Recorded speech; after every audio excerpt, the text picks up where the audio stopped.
A fine kettle of fish. Understanding this quirky English phrase. Hello, everyone. Welcome to our channel. Today, we're diving into the fascinating world of English idioms, focusing on the phrase, a fine kettle of fish.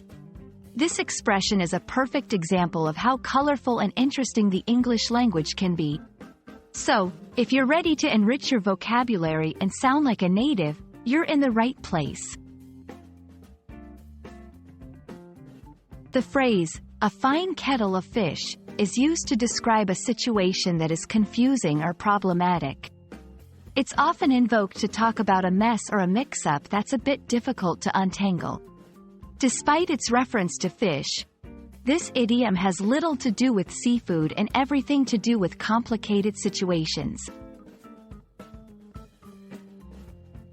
Understanding the origins of idioms can be as intriguing as the expressions themselves. The phrase, a fine kettle of fish, has a historical background dating back to the 1700s.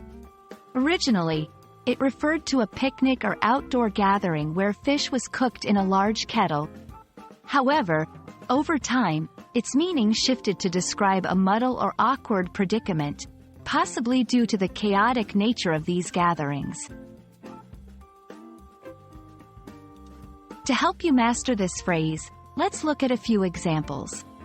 After realizing the invitations for the wedding were sent out with the wrong date, Maria exclaimed, "Well, this is a fine kettle of fish." Losing the tickets to the concert turned our plans into a fine kettle of fish. By using this phrase, you can add a touch of humor or lightness to describe a troublesome situation. If you're a fan of a fine kettle of fish, you might enjoy these similar idioms.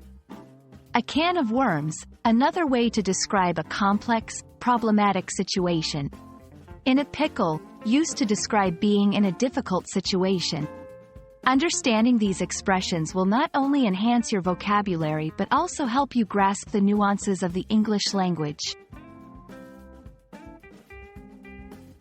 We hope this video has shed some light on the quirky and colorful expression, a fine kettle of fish. Idioms like these are what make learning English fun and engaging. Remember, the key to mastering idioms is not just to understand their meanings but also to practice using them in your daily conversations. Thank you for watching, and see you in our next video.